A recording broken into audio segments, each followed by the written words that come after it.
आज हम नज़र डाल रहे हैं इज़राइल और ईरान के बीच के बेहद तनाव भरे रिश्ते पर। जून 2025 तक की स्थिति देख रहे हैं। हमारे पास एक दस्तावेज है, इज़राइल ईरान छाया युद्ध और तनाव, इसी पर बात करेंगे जी। तो मतलब कोई खुला युद्ध तो नहीं है इनके बीच? नहीं, खुला युद्ध नहीं, लेकिन एक छाया युद्ध जरूर चल रहा है। हाँ। काफी लंबे समय से। छाया युद्ध मतलब पर्दे के पीछे से हमले, साइबर वॉरफेयर, प्रॉक्सी गुटों का इस्तेमाल, ये सब खुफिया कार्रवाइयां भी। अच्छा, और दस्तावेज में जिक्र है कि अप्रैल 2024 में तो सीधे हमले भी हुए थे। हाँ, वो एक बहुत ही गंभीर मोड़ था। तनाव एकदम बढ़ गया था उस वक्त। तो चलिए इसी को थोड़ा और समझते हैं। ये पूरा मामला है क्या और क्यों ये इतना अहम है? बिल्कुल। अच्छा, तो ये दुश्मनी शुरू कहाँ से हुई, मतलब इसकी जड़ें कहाँ हैं? देखिए, ये कई दशकों पुरानी कहानी है, कोई एक वजह नहीं है। मोटे तौर पर कहें तो 3 बड़ी वजह नजर आती हैं। 3 वजह कौन कौन सी? एक तो है ईरान का उन गुटों को समर्थन देना जो इजराइल के खिलाफ हैं, जैसे हिजबुल्लाह और हमास। हाँ बिल्कुल, लेबनान में हिजबुल्लाह और गाजा में हमास, ये मुख्य हैं। दूसरा, इजराइल ईरान के परमाणु कार्यक्रम का सख्त विरोध करता है, उसे वो अपने अस्तित्व के लिए खतरा मानता है। ये तो हमेशा खबरों में रहता है। जी। और तीसरा कारण है एक क्षेत्रीय दबदबे की लड़ाई।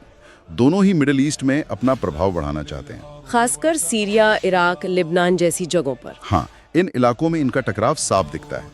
और दिलचस्प बात यह है कि ये तीनों मुद्दे, मतलब प्रॉक्सी गुट, परमाणु कार्यक्रम और क्षेत्रीय प्रभाव, ये आपस में जुड़े हुए हैं। अच्छा, मतलब एक चीज दूसरे को हवा देती है। बिल्कुल, इसी वजह से तनाव लगातार बना रहता है, कम ज्यादा होता रहता है। और हाल के सालों में तनाव कुछ ज्यादा ही बढ़ गया है ना?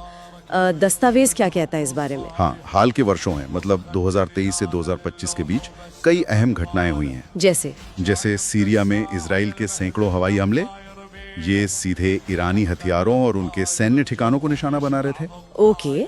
और उत्तरी सीमा पर हिजबुल्लाह वाला मामला। हाँ, वो भी। इजराइल की उत्तरी सीमा पर ईरान समर्थित हिजबुल्लाह की सैन्य गतिविधियां काफी बढ़ गईं। ये भी एक बड़ा चिंता का विषय रहा है इजराइल के लिए। और गाजा में भी तो बड़े टकराव हुए थे 2023 और 24 में। सही कहा। और उन टकरावों में इजराइल ने सीधे सीधे ईरान पर आरोप लगाया है कि वो हमास को हथियार और ट्रेनिंग दे रहा है। तो ये प्रॉक्सी वाली बात साफ दिखती है। जी। और फिर एक और मोर्चा है साइबर वॉरफेयर का। अच्छा हाँ, साइबर हमले। बिल्कुल।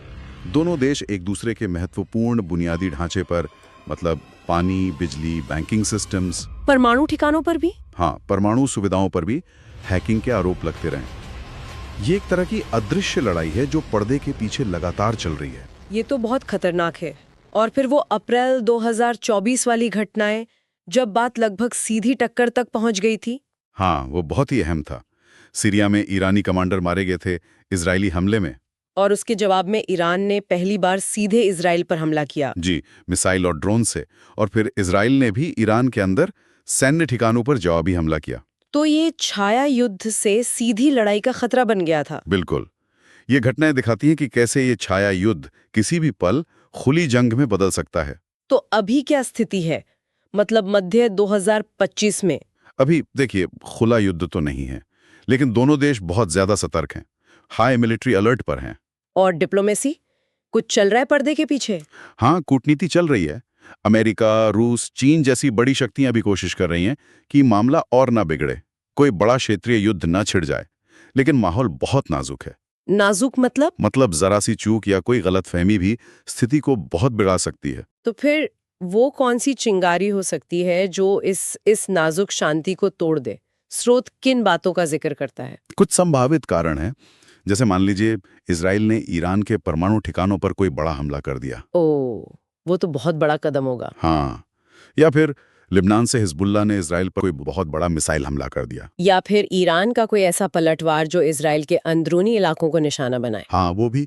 या फिर किसी तरफ के नागरिकों या किसी वरिष्ठ अधिकारी की आकस्मिक मौत हो जाए किसी हमले में। इनमें से कुछ भी हुआ तो हालात बेकाबू हो सकते हैं। बिल्कुल। और अगर भगवान न करे युद्ध छिड़ गया तो इसका असर सिर्फ इन 2 देशों तक सीमित नहीं रहेगा। नहीं, बिल्कुल नहीं। वैश्विक असर क्या हो सकते हैं? असर बहुत गंभीर हो सकते हैं। सबसे पहले तो तेल की कीमतें।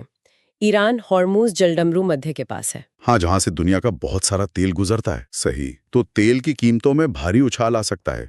पूरे मिडिल ईस्ट में अस्थिरता बहुत बढ़ जाएगी। लेबनान, सीरिया, इराक, खाड़ी देश सब इसमें खिंच सकते हैं। हाँ बिल्कुल, इन सब देशों पर असर पड़ेगा। कई देशों में मानवीय संकट पैदा हो सकता है, बड़े पैमाने पर शरणार्थी संकट खड़ा हो सकता है। और व्यापार, ग्लोबल सप्लाई चेन, उन पर भी बहुत बुरा असर पड़ेगा। वैश्विक व्यापार मार्ग बाधित हो सकते हैं, मतलब असर बहुत दूर तक जाएगा। तो कुल मिलाकर हमने ये समझा कि इजराइल और ईरान के बीच ये दशकों पुराना छाया युद्ध हाल के सालों में, खासकर अप्रैल 2024 के बाद, एक खतरनाक मोड़ पर आ गया है। जी हाँ, सीधी टक्कर का खतरा लगातार बना हुआ है।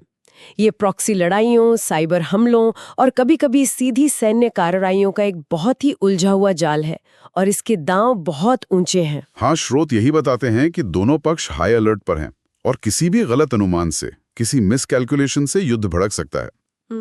यहीं पर एक जरूरी सवाल भी उठता है, जो स्रोत सीधे तौर पर नहीं कहता, लेकिन सोचने पर मजबूर करता है। क्या?